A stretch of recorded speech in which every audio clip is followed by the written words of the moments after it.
आज हम शुरू करेंगे third chapter kinetic theory of gases, KTG short में लिखा है, एंड रेडिएशन।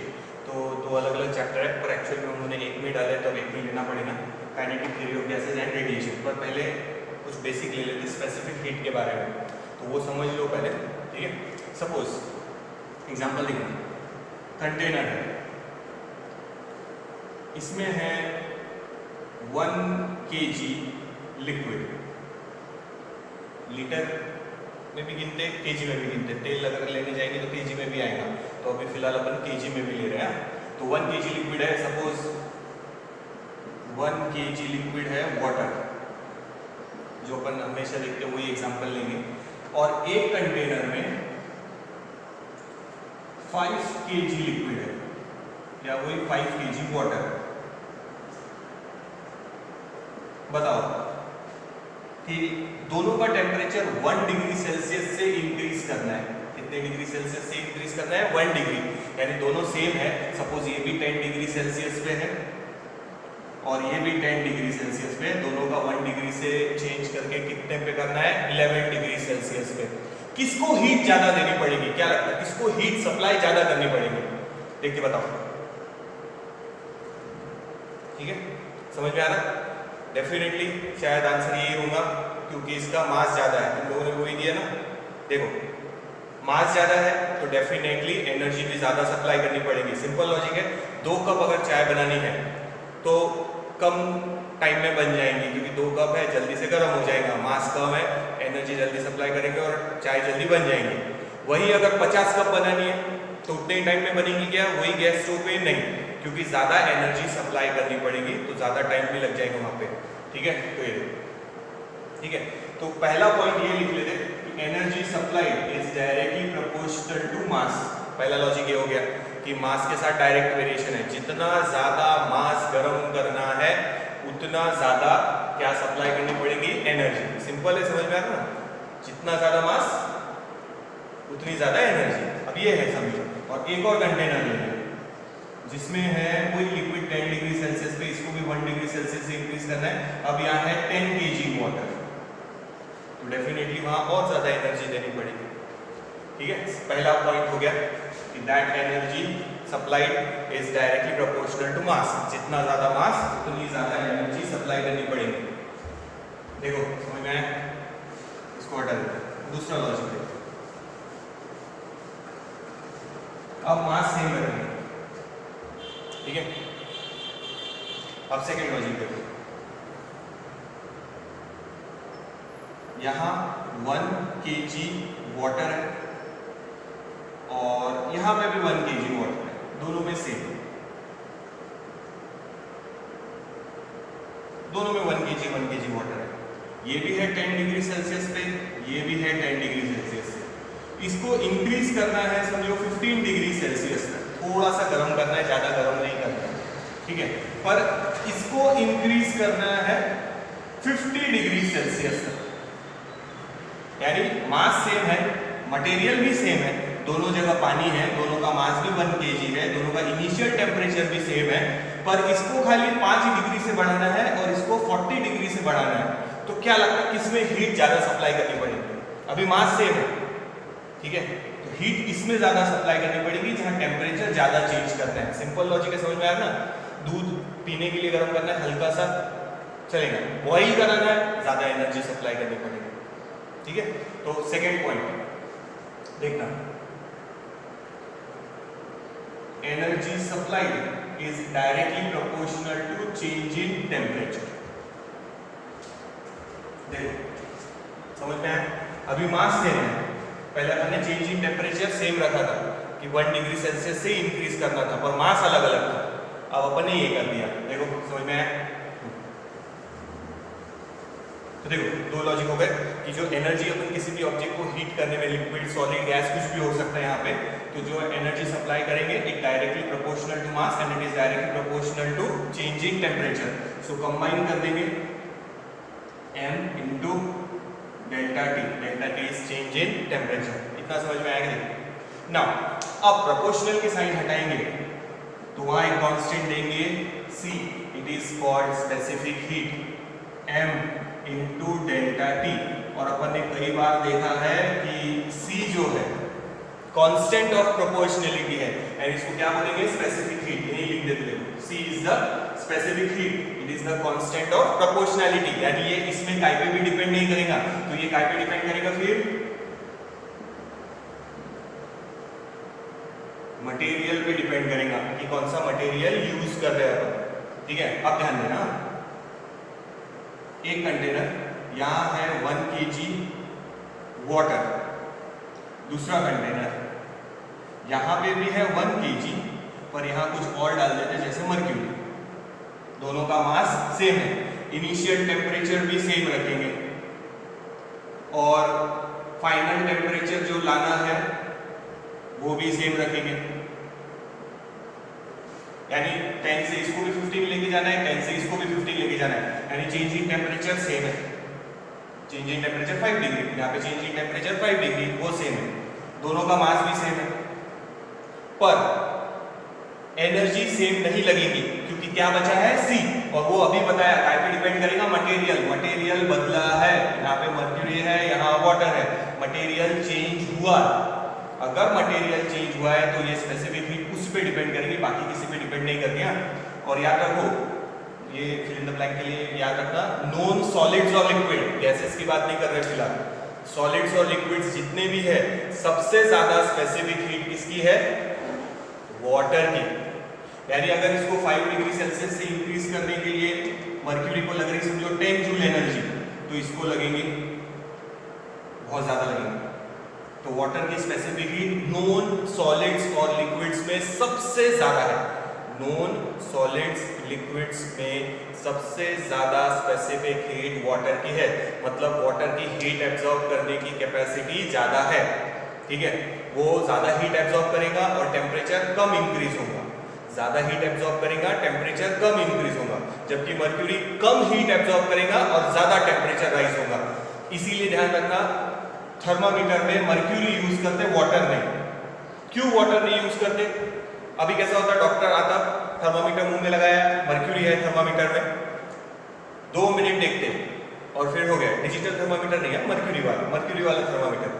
तो मर्क्यूरी क्या करेगा? अपने बॉडी में से हीट एब्जॉर्ब करेगा और उसका टेम्परेचर फटाक से चेंज होगा और वो एक्सपांड हो जाएगा। वाटर का क्या होगा?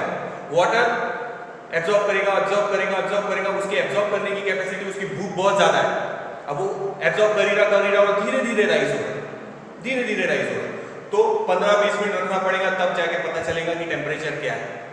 इसीलिए थर्मामीटर में मर्क्यूरी यूज करते, वाटर नहीं यूज करते। समझ में आया क्यों?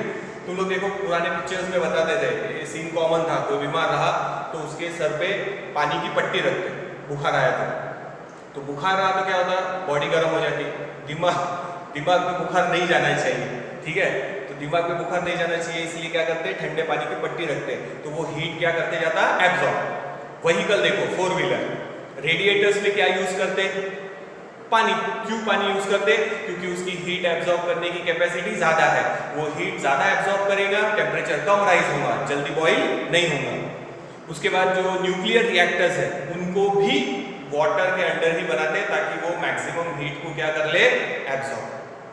तो वाटर, अच्छा वो एक एग्जांपल और है, hot water bags, grand parents वगैरह होंगे तो घुटने या पीठ सेकने के लिए गर्म पानी डालते वाटर वो बैग में, रबर बैग में, और फिर उसको सेकने के लिए यूज करते हैं। तो पानी हीट एब्जॉर्ब ज्यादा कर रहा है तो डेफिनेटली इमिट भी ज्यादा करेगा।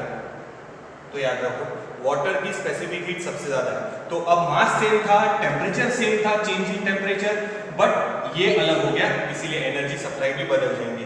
तो एनर्जी सप्लाई का पूरा फॉर्मूला हो गया mc/dt या डेल्टा T। देखो समझ में आएगा।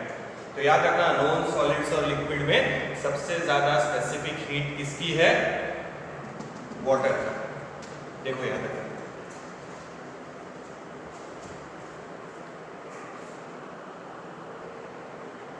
ये शायद कुछ लोगों को केमिस्ट्री में भी हुआ होगा, तो थोड़ा सा याद रखना कि अब जो एनर्जी अपन सप्लाई करेंगे टेम्परेचर चेंज करने के लिए, वो काय पे डिपेंड करेगी? मास।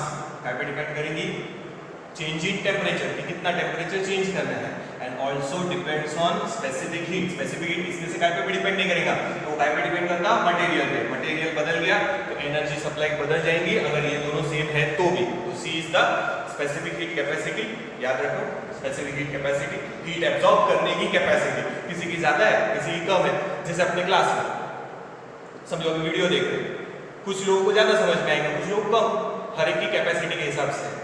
तो कोई ज्यादा एब्जॉर्ब कर लेगा, कोई कम एब्जॉर्ब करेगा, मटेरियल पे डिपेंड करेगा। तो याद रखो नॉन सॉलिड्स और लिक्विड में सबसे ज्यादा स्पेसिफिक हीट वाटर की है। तो पढ़ाई में वाटर भरो, सबसे ज्यादा एब्जॉर्ब करो, जो ज्यादा एब्जॉर्ब करेगा वो ज्यादा इमिट करेगा पेपर में। चलो ये समझ में आया, देख ले।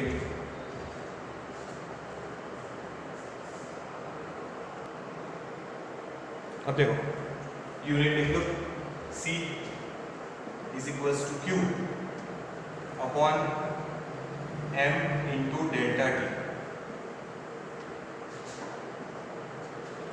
Specific heat is defined as amount of heat required. Specific heat is defined as amount of heat required to raise the temperature of, इन दोनों की वैल्यू 1 ले रहे हैं, इसकी भी 1 इसकी भी 1, तो C is equals to क्या मिल जाएगा Q। वही डेफिनेशन में बोल रहे हैं कि C is equals to Q है जब मास और ये 1 रहेगा चेंज इन टेम्परेचर। ठीक है, देखो डेफिनेशन सुनो।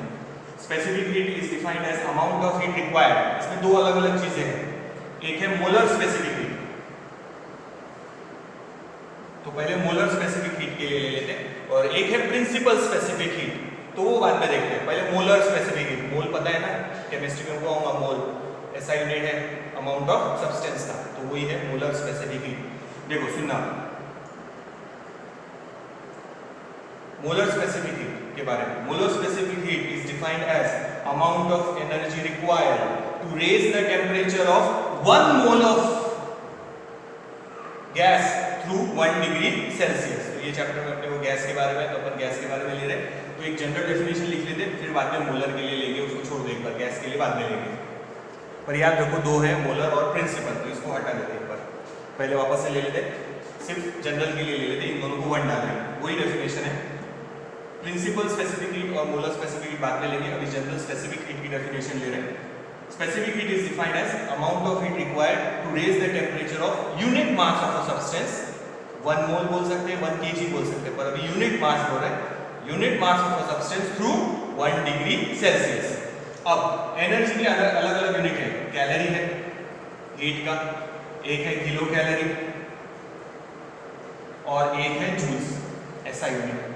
ठीक है, तो मास का अभी ले रहे हैं ग्राम और टेम्परेचर का डिग्री सेल्सियस, इसमें लेंगे केजी पर डिग्री सेल्सियस या केल्विन भी लिख सकते हैं, क्योंकि चेंज इन टेम्परेचर है तो डिग्री सेल्सियस में भी उतना ही रहेगा और केल्विन में भी उतना ही रहेगा। चेंज है, माइनस किया है, डिफरेंस सेम रहेगा।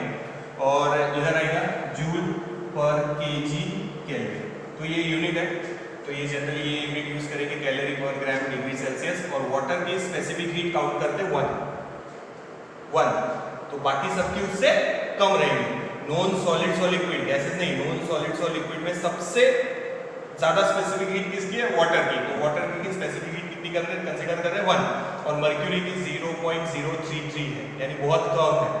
ठीक है, तो वो ज्यादा हीट एब्जॉर्ब नहीं करेगा, कम हीट एब्जॉर्ब करेगा, फटाक से राइज होगा, जबकि वाटर ज्यादा हीट एब्जॉर्ब करते जाएगा और फिर थोड़ा सा राइज होगा, तो इसकी एब्जॉर्ब करने की कैपेसिटी वाटर की ज्यादा है। तो ये हो गया स्पेसिफिक हीट के units. Specific heat is defined as, molar और प्रिंसिपल गैस के लिए है, तो बाद में लेते हैं, उसको छोड़ दो एक बार, वही डेफिनेशन है। Specific heat is defined as amount of energy required to raise the temperature of unit mass of a substance through 1 degree Celsius. ठीक है, अब देखो, अब अपन मोलर और प्रिंसिपल पे चलते हैं, क्योंकि अपने को मेन तो वही चाहिए कि स्पेसिफिक हीट रहने देते हैं, मटेरियल पे डिपेंड करेंगे। हाँ, अब देखो, जब अपन किसी सॉलिड को या लिक्विड को हीट करते हैं तो वहां क्या रहता, volume approximately constant, volume change होता पर इतना ज्यादा कंसीडरेबल चेंज नहीं होता।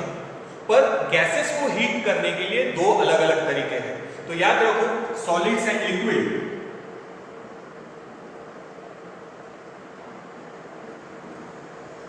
solids and liquid have only one specific heat at constant volume। उनको एक ही स्पेसिफिक हीट है at constant volume. But gases have two specific heat. ध्यान रखो कैसे है, समझो। तो गैस को हीट करने के दो अलग अलग तरीके हैं। एक कंटेनर पैक है, अब इसको हीट करेंगे और इसमें भरी है गैस, कोई भी गैस एग्जांपल ले सकते हैं। दूसरा, उतनी ही गैस, वही गैस यहां पे भी है और इसको हीट कर रहे हैं, पर इसमें एक मूवेबल पिस्टन है, फ्रिक्शनलेस एंड मासलेस। ये पिस्टन है, ऊपर नीचे मूव हो सकता है। तो जब अपन सॉलिड या लिक्विड को हीट करते हैं तो उनका वॉल्यूम चेंज अप्रोक्सीमेटली निग्लिजिबल रहता है। थोड़ा वॉल्यूम चेंज होता है बट ज्यादा चेंज नहीं होता, इसलिए अपन उसको निग्लेक्ट कर देंगे। Volume change is negligible. तो अपन जब भी सॉलिड या लिक्विड को हीट करेंगे तो वॉल्यूम क्या रहेगा, कांस्टेंट। पर जब अपन गैसेस को हीट करते तो उनका वॉल्यूम बहुत ज्यादा चेंज होता, वॉल्यूम बहुत ज्यादा चेंज होता। इसीलिए गैसेस को हीट करने के दो अलग अलग तरीके हैं, ठीक है। यहां पे देखो, अपन ने कंटेनर को पूरा पैक कर दिया, जैसे प्रेशर कुकर। गैस एक्सपांड होने की कोशिश करेगी मगर उसके पास एक्सपांड होने के लिए जगह नहीं है, तो यहां लिखेंगे CV। यहां पे जो एनर्जी सप्लाई करेंगे वो है एट कांस्टेंट वॉल्यूम, यानी यहां स्पेसिफिक हीट है at constant volume. Same gas उधर है, पर यहां कैसे होगा, जब तुम गैस को हीट करेंगे, गैस को हीट करेंगे तो वो एक्सपांड होने की कोशिश करेंगी और उसके पास एक्सपांड होने के लिए जगह है, वो पिस्टन पे वर्क करेंगी और पिस्टन मूव होगा, तो यहाँ वॉल्यूम इंक्रीज होगा। तो यहाँ वॉल्यूम इंक्रीज हो रहा। देखो यहाँ एग्जांपल क्या लिया अपन ने, प्रेशर कुकर। अंदर प्रेशर बढ़ते जाएंगे, वॉल्यूम कांस्टेंट है, गैस पूरा प्रेशर लगाएगी, एक्सपांड होने की कोशिश करेंगे पर वो एक्सपांड नहीं हो पा रहे, पर प्रेशर इंक्रीज हो रहा, पर वॉल्यूम क्या है, कांस्टेंट। यहाँ प्रेशर लगाएगी गैस, एक्सपांड हो जाएगा, यानी यहाँ प्रेशर हर जगह कांस्टेंट है, वॉल्यूम कांस्टेंट नहीं है। तो यहाँ गैस को हीट कर रहे हैं एट कांस्टेंट प्रेशर, तो यहाँ प्रिंसिपल स्पेसिफिक हीट रहेगी एट कांस्टेंट प्रेशर। तो गैस सॉलिड को हीट करते समय यही कंडीशन रहेगी, तुम सॉलिड को हीट कर रहे हो, वॉल्यूम ज्यादा चेंज नहीं होगा, बस खत्म। तो उसमें एक ही स्पेसिफिक हीट है एट कांस्टेंट वॉल्यूम, और यहाँ दो स्पेसिफिक हीट है। गैस को दो तरीके से हीट कर सकते हैं। गैस को जब हीट करेंगे तो उसमें वॉल्यूम बहुत ज्यादा चेंज होता, जबकि सॉलिड और लिक्विड में नहीं होता। तो याद रखना, solid and liquid have only one specific heat at constant volume, but gases have two specific heat at constant volume, at constant pressure. अभी आगे और होगा, समझ जाओ उसको, ठीक है। सपोज मैं यहाँ एनर्जी सप्लाई कर रहा Q, ठीक है, यहाँ लिख लिया Q, it is equals to, हाँ आगे देखो। तो यहाँ जो एनर्जी सप्लाई कर रहा वो पूरी की पूरी किसको मिल रही है, गैस को। सपोज 10 जूल सप्लाई किया और इसका टेम्परेचर बढ़ गया 1 डिग्री सेल्सियस, ठीक है। तो यहां फॉर्मूला अभी जो डिराइव किया था स्पेसिफिक हीट का क्या था, mc एंड डेल्टा T, और यहां है कांस्टेंट वॉल्यूम, तो ये CV कर देते चलो।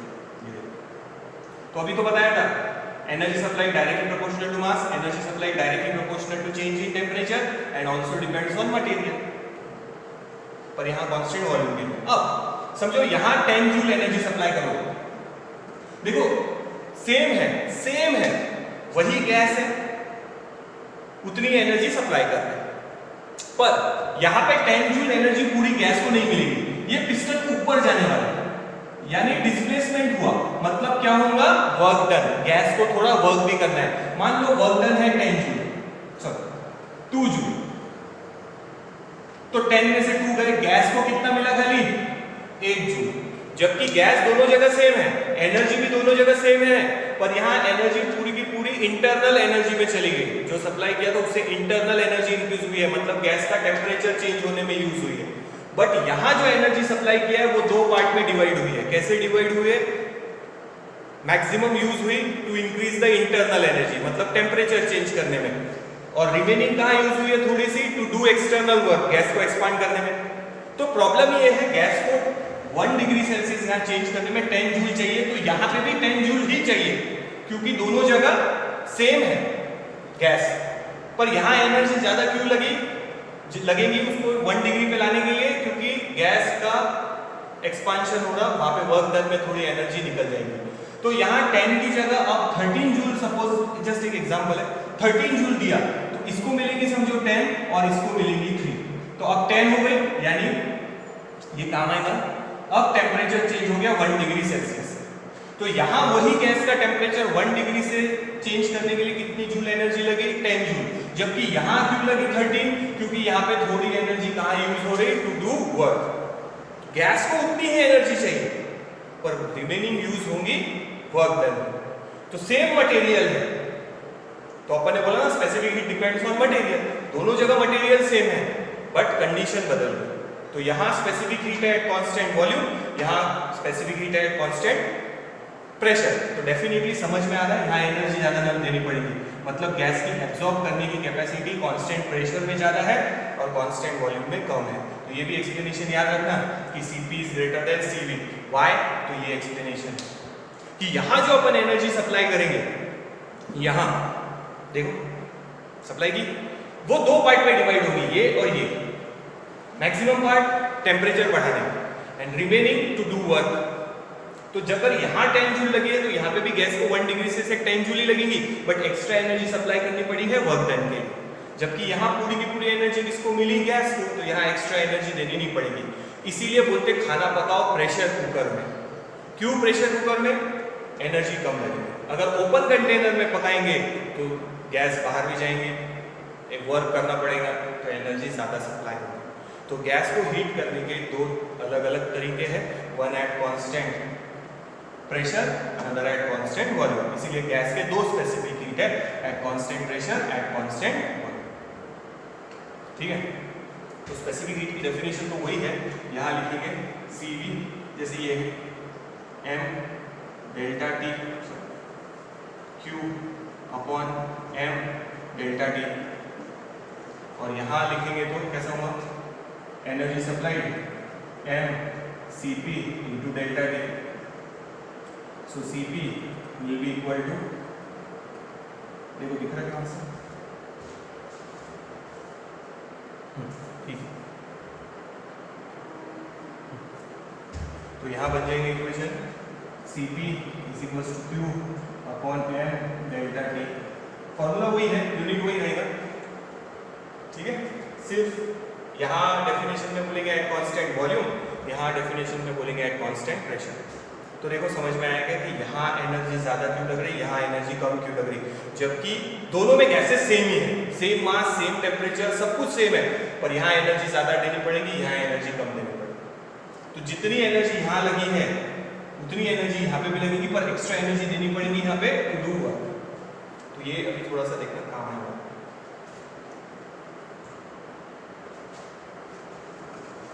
अब देखो रिलेशन देखना, तो अभी अपन देख रहे हैं मोलर स्पेसिफिक हीट, ज्यादा चेंज नहीं है, सुनना आप definition. Molar specific heat at constant volume is defined as amount of heat required to raise the temperature of, जैसे अपन बोल रहे थे unit mass of a substance, तो यहां बोलेंगे 1 mole of a gas through 1 degree Celsius at constant volume. यहां पर molar specific heat at constant pressure ये is defined as amount of heat required to raise the temperature of, unit mass की जगह बोलेंगे 1 mole of gas through 1 degree Celsius। और सिर्फ इतना change करना है यूनिट में, कैलोरी यहाँ लिख रहे थे ग्राम, तो यहाँ लिखेंगे अभी मोल, और टेम्परेचर हुई डिग्री सेल्सियस, तो केजी की जगह मोल आ गया, यूनिट मास की जगह 1 मोल, तो उतना फर्क पड़ेगा बस, और कुछ भी नहीं। ठीक है, तो ये फॉर्मूला देखो, ये एक बार देख लो अच्छे से। तो ये देखो, अब देखना यहाँ 13 है, तो कैसे डिवाइड हुई, 10 यहाँ और प्लस 3 वर्क डन। ठीक है, तो इसका फॉर्मूला लिख रहे हैं, ध्यान दो, ये काम आएंगे m Cp into delta T। अब ये 10 की जगह ये वाला भी फॉर्मूला लिख सकते हैं, ठीक है, तो वो लिख रहे हैं m Cv डेल्टा T और प्लस ये वर्क डन है, अपन ने इसके पहले चैप्टर में लिया है कि गैस एक्सपांड हो रही है, तो फिर से लिख के बता देता, देखो वो वर्क डन का फॉर्मूला, ये सब हटा रहा है, ये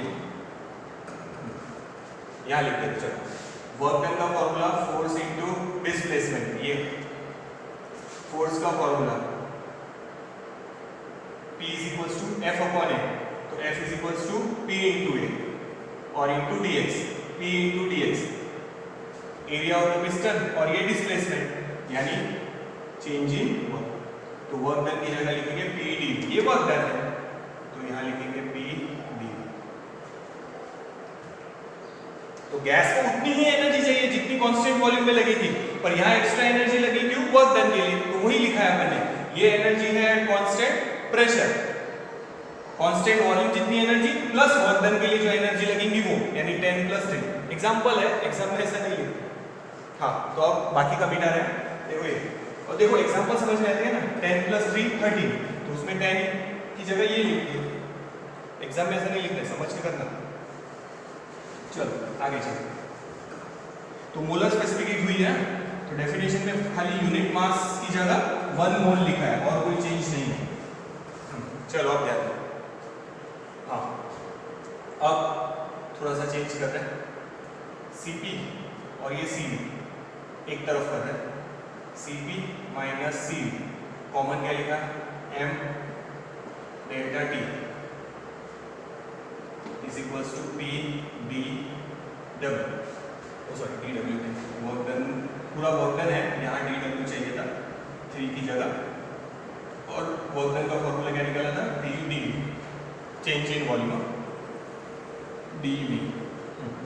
अब Cp - Cv = P dV upon m into delta T, उधर डिवाइड करके इतना देखो।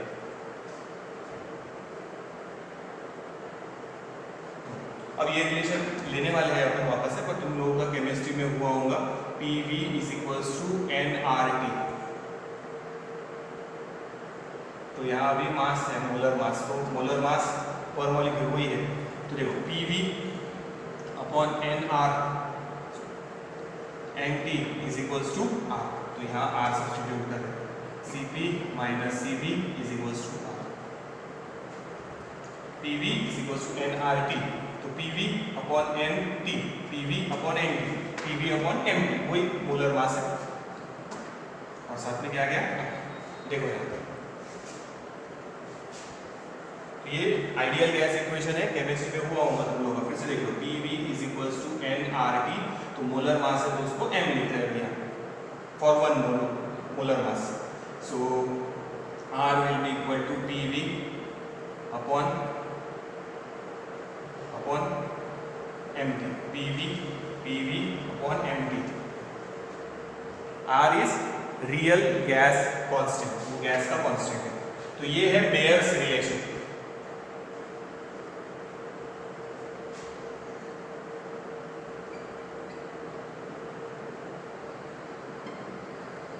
This is Mayer's relation, Cp - Cv = R।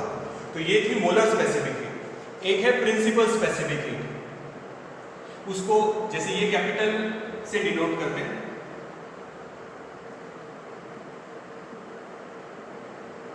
Cp Cv, ये स्मॉल से डिनोट करते हैं Cp Cv, बट एक्चुअल में कैसा होता कि लिखने में C पता नहीं चलता कैपिटल है या स्मॉल है, इसीलिए अपने टेक्स्ट बुक में क्या किया है, उसको लिखा है SP और SV, सिंबल ही बदल दिया। पर कुछ टेक्स्ट बुक में याद रखना, स्मॉल Cp से और स्मॉल Cv से डिनोट किया है प्रिंसिपल स्पेसिफिक हीट को। दोनों में क्या चेंज है वही बताता। देखो मोलर स्पेसिफिक हीट और प्रिंसिपल स्पेसिफिक हीट में डेफिनेशन का ही फर्क है। यहाँ अपन बोल रहे थे जैसे स्पेसिफिक हीट की डेफिनेशन लिखी थी Q/m dt, तो यहाँ बोल रहे थे मोलर वाले में amount of heat required to raise the temperature of 1 mole of gas to 1 degree Celsius. तो प्रिंसिपल में बोलेंगे amount of heat required to raise the temperature of 1 kg of gas through 1 degree Celsius. तो यहाँ kg आएगा, यहाँ मोल आएगा, बस उतना फर्क है। और दोनों का रिलेशन भी है, मोलर मास से मल्टीप्लाई कर दो तो ये रिलेशन ही आता है। Molar specific heat is equals to molar mass into principal specific heat, और ये बेयर्स रिलेशन याद रखो।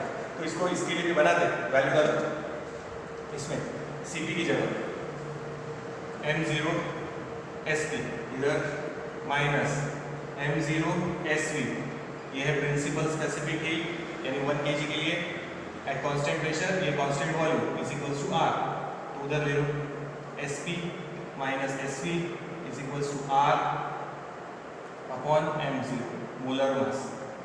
तो ये है मोलर स्पेसिफिक हीट का रिलेशन और ये है प्रिंसिपल स्पेसिफिक हीट का रिलेशन। कौन सा रिलेशन? Bears relation. ये देख लो एक बार।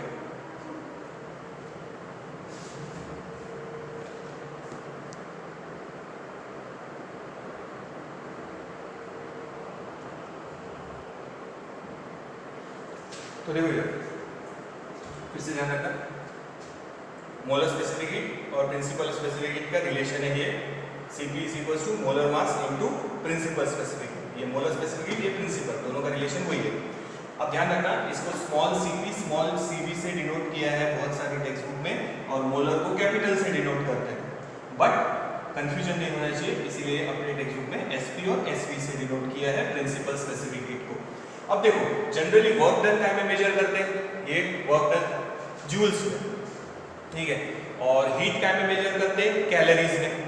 अगर दोनों सेम यूनिट में है तो ये यूज करो, कोई प्रॉब्लम नहीं है, बट अगर यूनिट अलग अलग है, एक का कैलोरी है और एक का जूल है, तो फिर प्रॉब्लम आएंगे। तो अपन क्या करेंगे, देखो यहाँ रिलेशन देखना कैसे चेंज कर। अब देखो आगे, जैसे सपोज वर्क डन अपन क्या में गिनते हैं? ये वर्क डन जूल्स में, और जो हीट यहाँ सप्लाई कर रहा है, हीट का बेसिक यूनिट है कैलोरी। अगर दोनों के यूनिट जूल ही है, इसका भी और उसका भी, तो ठीक है, ये इक्वेशन चल जाएगा। बट वर्क डन जूल में गिन रहे हैं और स्पेसिफिक हीट का जो ये एनर्जी सप्लाई की है अपन ने, ये कैलोरीज में गिन रहे हैं, तो दोनों यूनिट अलग अलग हो गए।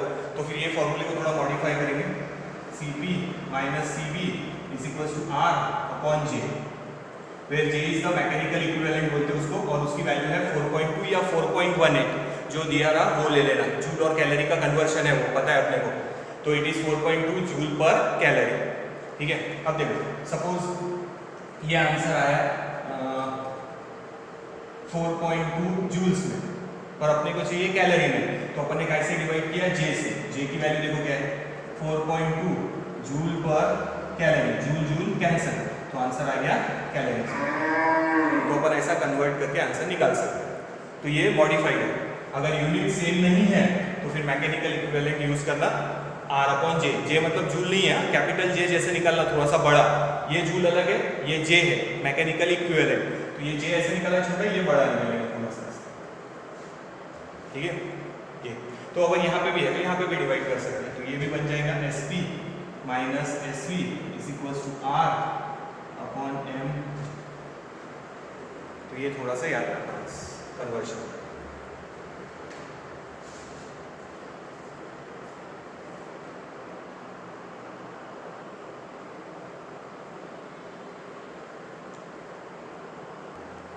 अब हम आगे शुरू करेंगे, समझो काइनेटिक और कैसे शुरू हो गया। ये तुम लोगों का केमिस्ट्री में भी हुआ है, Boyle's law, Charles law and Gay Lussac law. तो बॉयल्स लॉ में है pressure is inversely proportional to volume, समझा था? पहले स्टेटमेंट ले लेते हैं। For a given mass of a gas, यानी मास तो ये लाइन सब में आएंगी, for a given mass of a gas at constant temperature, यहाँ temperature constant, at constant temperature pressure is inversely proportional to volume. देखो गैस को कैसे हीट करेंगे, यहाँ पर टेम्परेचर कांस्टेंट है, तो हीट सप्लाई नहीं करना है, यहाँ लगा देंगे पिस्टन, दिख रहा पिस्टन, ठीक है। तो अब यहाँ अंदर गैस है, अगर तुम प्रेशर बढ़ाएंगे तो वॉल्यूम कम हो जाएगा, प्रेशर बढ़ा वॉल्यूम कम, वॉल्यूम बढ़ा प्रेशर कम, इनवर्स वेरिएशन। टेम्परेचर कांस्टेंट है, हीट सप्लाई नहीं कर रहे, ठीक है। तो ये हो गया पहला Boyle's law. For a given mass of a gas at constant temperature pressure is inversely proportional to volume. दूसरा देखो, दूसरा है V is directly proportional to T। यहाँ पे तीन वेरिएबल है अपने पास, P, T और V। तो यहाँ पे P और P का रिलेशन था, यहाँ V और T का रिलेशन है, तो P कांस्टेंट ले लेते हैं, प्रेशर इज कांस्टेंट। तो तीन वेरिएबल है P, T, V, उसमें से एक को कांस्टेंट ले रहे हैं, दो को चेंज कर रहे हैं। अब यहाँ गैस को कैसे हीट करेंगे, देखो पिस्टन लगाया है और यहाँ गैस को हीट कर रहे हैं। तो अब जैसे जैसे टेम्परेचर बढ़ेगा गैस एक्सपांड होने की कोशिश करेगी, गैस एक्सपांड हो सकती है क्योंकि मूवेबल पिस्टन है। तो प्रेशर क्या रहेगा? कांस्टेंट। तो जितना ज्यादा टेम्परेचर उतना ज्यादा volume. For a given mass of a gas at constant pressure volume is directly proportional to temperature. And तीसरा बचा है, देखो P और V हो गया, V और T हो गया, अब बचा है P और V। कांस्टेंट रहेगा टेम्परेचर,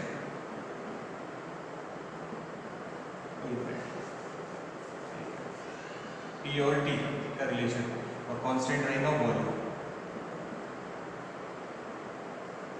वो रिलेशन बाद में आएगा।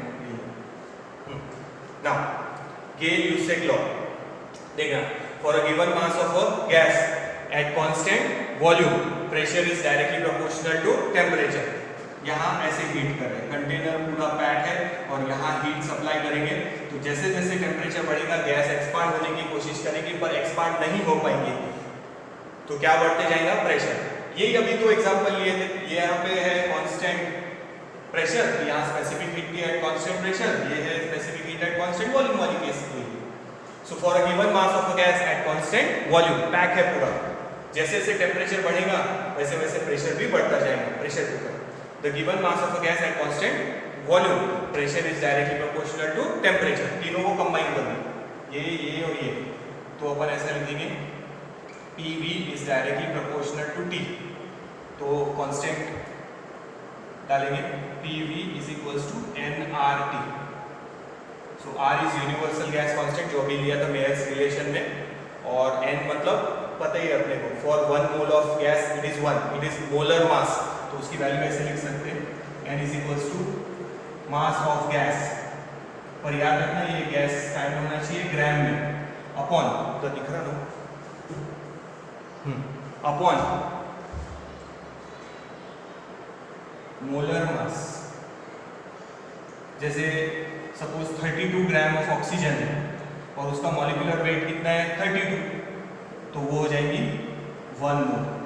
तो ये N की वैल्यू क्या आएंगी? 1 मोल।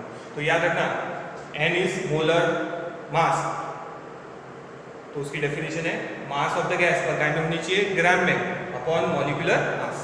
तो ग्राम मॉलिक्यूलर वेट भी बोल सकते हैं, ग्राम मॉलिक्यूलर वेट।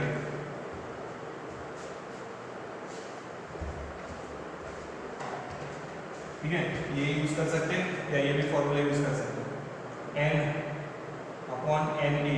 Na मतलब एवोगैड्रोस नंबर और N मतलब number of molecules of the gas.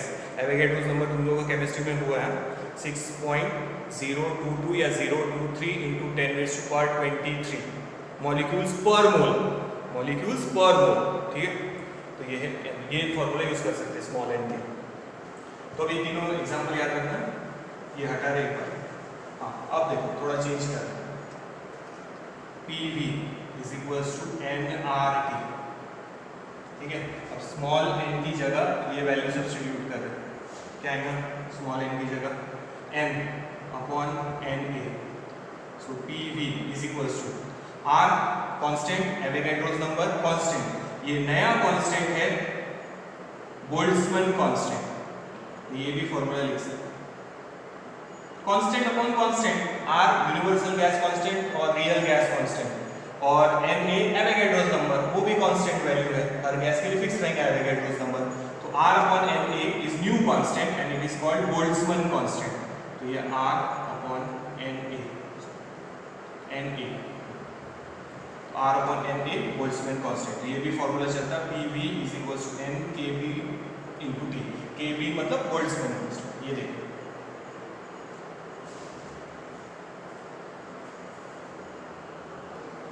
अब देखो दो गैसेस है, आइडियल गैस और real gas. What are ideal gas? PV अभी डिराइव किया था nRT, या इसको इक्वेशन को ऐसे भी लिखा था NKBT। तो ये दोनों लाए हुए हैं, ये देखना, ये relation. So the gas that obeys this equation, जो गैस ये इक्वेशन ओबे करेंगी at all temperature and pressure, कोई भी टेम्परेचर रहो कोई भी प्रेशर रहो, such a gas is called ideal gas. अपन ने देखा है गैस में इंटरमॉलिक्यूलर फोर्स आर निग्लिजिबल, तो यहाँ 0 कंसीडर कर सकते हैं या एब्सेंट बोल सकते हैं। So what are ideal gas? The gas that obeys this equation at any temperature and any pressure is called ideal gas. But ideal gas does not exist. Ideally कोई चीज रहती नहीं, तो अपन लेंगे रियल गैस. अब रियल गैस क्या है देखो, वो भी ये इक्वेशन ओबे करेंगे, बट लो प्रेशर.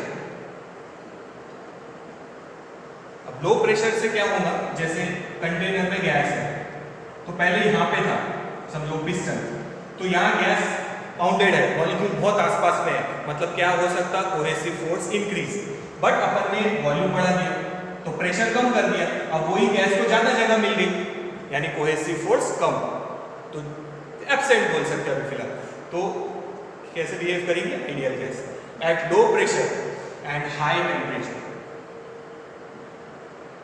या अपन बोल सकते हैं कि लिक्विफिकेशन जितना लो नहीं होना चाहिए कि गैस लिक्विफाई हो जाए.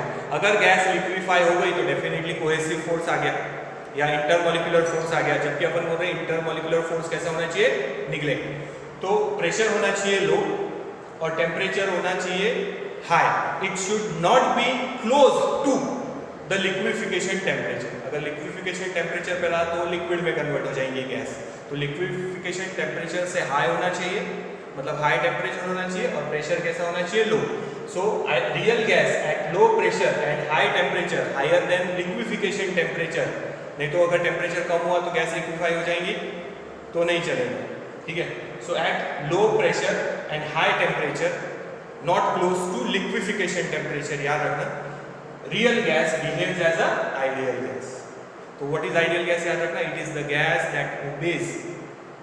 that obeys this equation at all the temperature and all the pressures.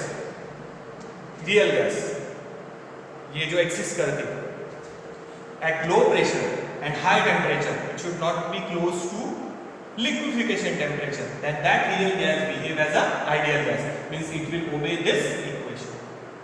तो ये थोड़ा सा याद रखना.